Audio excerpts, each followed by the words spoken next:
ବରଯାତ୍ରୀ ଲଗାଇଦେଲେ ନିଆଁ। ଏକ ବଡ଼ ବିପଦରୁ ରକ୍ଷା ପାଇଗଲେ ସ୍ଥାନୀୟ ବାସିନ୍ଦା। ହଁ ଆଜ୍ଞା, କଥାଟା ଅଡ଼ୁଆ ଲାଗୁଥିଲେ ବି କଥାଟି ସମ୍ପୂର୍ଣ୍ଣ ସତ।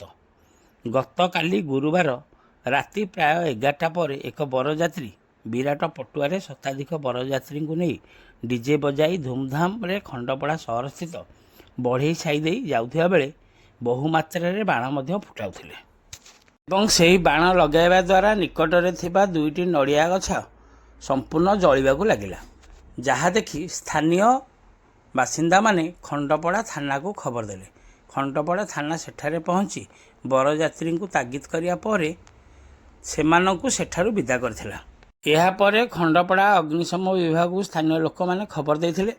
ଅଗ୍ନିଶମ ସେଠାରେ ପହଞ୍ଚି ସେଠାରୁ ନିଆଁ ଲିଭାଇବା ପାଇଁ ପ୍ରାୟ ଅଣାୟତ୍ତ ହୋଇଥିଲା 1 ଘଣ୍ଟା ଧରି ପରିଶ୍ରମ କରିବା ପରେ ନଡ଼ିଆ ଗଛ 2ଟି 40 ଫୁଟ ଉପରେ ଥିବାରୁ ପାଣି ସେଠାରେ ପହଞ୍ଚି ପାରୁନଥିଲା। ଗୋଟିଏ ନଡ଼ିଆ ଗଛ ଆରାମରେ ଲିଭି ଯାଇଥିଲା।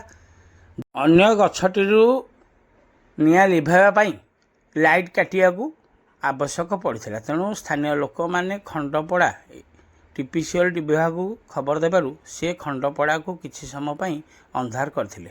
ତାପରେ ବହୁ ପରିଶ୍ରମ ପରେ ଅନ୍ୟ ଗଛଟିରୁ ନିଆଁକୁ ଆୟତ୍ତ କରିଥିଲେ ଖଣ୍ଡପଡ଼ା ଅଗ୍ନିଶମ ବିଭାଗ। କିନ୍ତୁ ଏଠାରେ ପ୍ରଶ୍ନ ଉଠୁଛି, ଯଦି ଏଇଭଳି ଭାବେ ମଧ୍ୟରାତ୍ରରେ ବରଯାତ୍ରୀ ବିରାଟ ପଟୁଆରେ ବାଣ ଲଗାଇ ଯିବେ, ତାହେଲେ କେତେବେଳେ ବି କିଛି ଅଘଟଣ ଘଟିପାରେ, ଯାହା ଗତକାଲି ରାତିରେ ଖଣ୍ଡପଡ଼ା ବଢ଼େଇ ସାହିଠାରେ ଘଟିଲା। ଗୋଟେ ପଟେ ଏଇଭଳି ସମ୍ବେଦନଶୀଳ ଘଟଣା ଘଟିଥିବା ବେଳେ ଅନ୍ୟପଟେ କିନ୍ତୁ ଅଗ୍ନିଶମ ବିଭାଗର ଏହି ପରିଶ୍ରମକୁ ଭୂୟସୀ ପ୍ରଶଂସା କରିଛନ୍ତି ସ୍ଥାନୀୟ ବାସିନ୍ଦାମାନେ।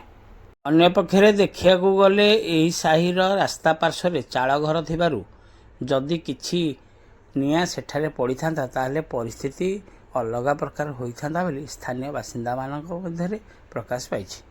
ତେଣୁ ଏଥିପ୍ରତି ଖଣ୍ଡପଡ଼ା ଥାନା ବିଭାଗ ପକ୍ଷରୁ ସ୍ୱତନ୍ତ୍ର ଭାବେ ଜଗାରଖା କରାଗଲେ ବରଯାତ୍ରୀ ଯେଉଁମାନେ ଆସୁଛନ୍ତି ଖଣ୍ଡପଡ଼ାକୁ ସେମାନେ ଆରାମରେ ବରଯାତ୍ରୀ ନେଇ ଯାଇପାରନ୍ତେ ବୋଲି ସ୍ଥାନୀୟ ବାସିନ୍ଦାମାନେ ମତ ପ୍ରକାଶ କରିଛନ୍ତି। ତେବେ ଦେଖିବାକୁ ବାକି ରହିଲା ଆଗାମୀ ଦିନରେ ଖଣ୍ଡପଡ଼ା ପୋଲିସ ବିଭାଗ ପକ୍ଷରୁ ଏଇଭଳି ବରଯାତ୍ରୀ ଏବଂ ଏଇ ଯେଉଁ ବାଣ ଫୁଟାଇ ବରଯାତ୍ରୀମାନେ ମଧ୍ୟରାତ୍ରିରେ ଯାଉଛନ୍ତି ସେମାନଙ୍କ ପାଇଁ କ'ଣ ନିୟମ ଆଣୁଛି ଖଣ୍ଡପଡ଼ା ପୋଲିସ ବିଭାଗ। ଖଣ୍ଡପଡ଼ାରୁ ସନ୍ତୋଷ କୁମାର ସାହୁଙ୍କ ରିପୋର୍ଟ, ଖଣ୍ଡପଡ଼ା ଖବର।